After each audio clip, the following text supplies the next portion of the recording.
Oh, good morning, everyone. So, welcome to this quick broadcast again this morning. Shatika Husser, retirement consultant and life insurance broker. And I just want to come to you today to talk a little bit about the wealth mindset. And again, I'm always telling you that you have the power to get wealth. Most people know that, but they don't know how that works. What's the inner workings of that? I just want to say that, before I left corporate in 2016, I ended up purchasing 5 solo or single family properties. And when I did that, I had no idea how money worked. So many different things that I was able to learn from that. But the number one thing was really around the taxes and just where I was in terms of a W-2 employee versus where I currently am today as a business owner. So the biggest thing I need you to understand, if you someone is working, and not to bash anything, because again, I was an Army officer, corporate executive with $2 billion companies. So I had an amazing career, did a lot of great things, led a lot of great people, was in a lot of great teams.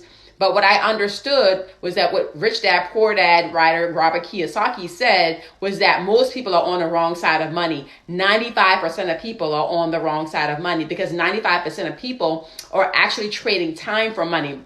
And so once I realized that, I began to understand exactly what needed to be done around not having to trade time for money. So for some, that might look like investing. For others, that might look like a lot of other things. But ideally, you need to understand that unless you have some type of business, you're going to be paying taxes more than the average person. Why? Because the tax code is written for the business owner. It's not written for the W-2 employee. And so once you realize that, again, 475 deductions, pre-COVID, over 675 deduction, post-COVID, most people are living, quite differently now because of the tax code and how it's written.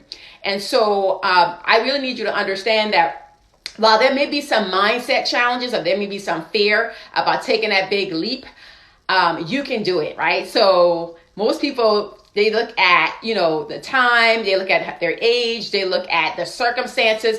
I've seen people with 5 children, 3 children, step out on faith, make it happen. But everybody is not created the same. We understand that. You have got to identify what are your strengths. What is it that you can capitalize on? What problem do you want to solve in the earth, right? So how could you create a business that's going to solve a problem? So if you're someone that's saying, I don't know what to do next, because I don't know about you, but I remember laying in my bed one morning while I was working in corporate and saying, I know it has to be more to life than this. And I didn't understand that. I didn't understand why I was saying that back then. But I later learned that there is more to life. There's so much more to life once I stopped working and got on the other side and began to see some things as God revealed some things to me as a faith-based entrepreneur. And so what I realized was that, he gave me the strength that he gave me to be able to give back to the world, to be able to capitalize on that and be able to solve some problems in the earth, right? To amplify my voice, to be able to speak more and to communicate. I wrote a book, different things like that. So everybody has their own journey. Everybody has their own situation. You can't look to the left. You can't look to the right. You can't and doing this and that, and everything they do, it flourishes. Everything I did flourished until I became a business owner. I began to see the real challenges that people are talking about. So there are some real challenges, but if you ever want to grow, if you ever want to challenge yourself, I would challenge you to definitely look at, while you're in corporate, if you're someone that's in corporate, at least add some type of, maybe like they call side hustle. It doesn't have to be a side hustle, but it can be something where you're giving back to your community. You're making a contribution, and because of that, you're going to reap a harvest, right? So I do believe that you reap what you sow. I'm a big believer of that. So you can sow love and help and, charity and all that good stuff, and you will reap something, right? I often did things without letting anybody know what I was doing, right? And I often was publicly recognized for certain things, but it was because of my private, what I did. So I would just challenge you not to necessarily communicate what you do. Like you see these flashy posts about what the people are doing in the community. I'm not big for that. But do what you can where you are. Maybe you can't start a business to solve a problem. Maybe you can contribute to a charity. Maybe you can contribute to a cause.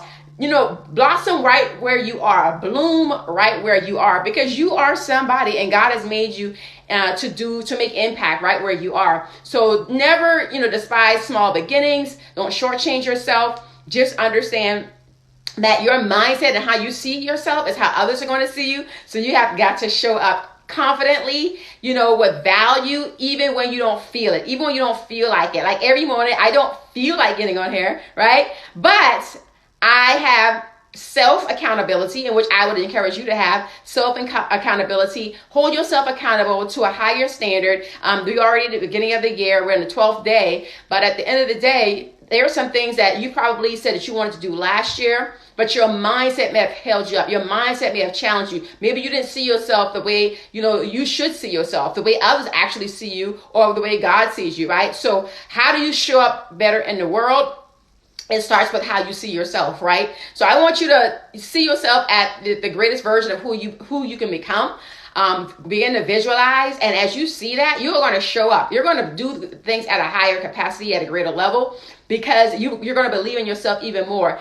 It's not enough to have other people believe in you. You have got to believe in yourself first when you take that leap of faith, right? And I'm not saying take a leap of faith and not have your stuff together and things in order. You have got to have things in order. I believe, I think it's very unwise and unfruitful to leave and not necessarily have the resources that you need when it comes to becoming a business owner or an entrepreneur, unless the Lord told you to do that, right? Because if he gives you the command to do that, he's going to provide for you, all right? He's obligated to provide for you if he told you to do it, right? Not to throw, any beliefs out there.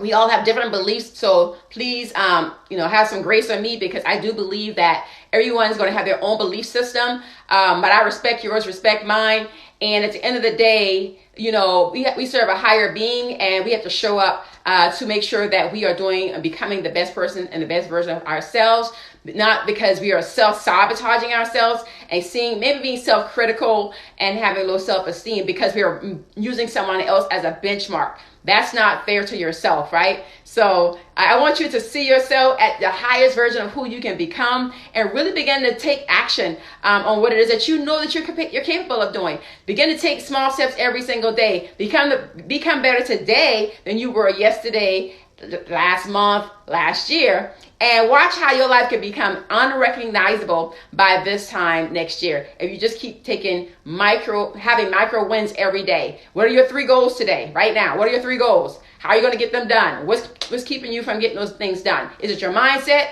Is it your time management? Or whatever it is? Understand that. Thank you. I hope you have a blessed day as well. Good morning to you as well. And I just like to get on here and say a quick few things and give you a big let's go. It is Thursday, so it's Thriving Thursday. I want to see you thriving today and not just surviving. God bless you. We got a lot of work to do.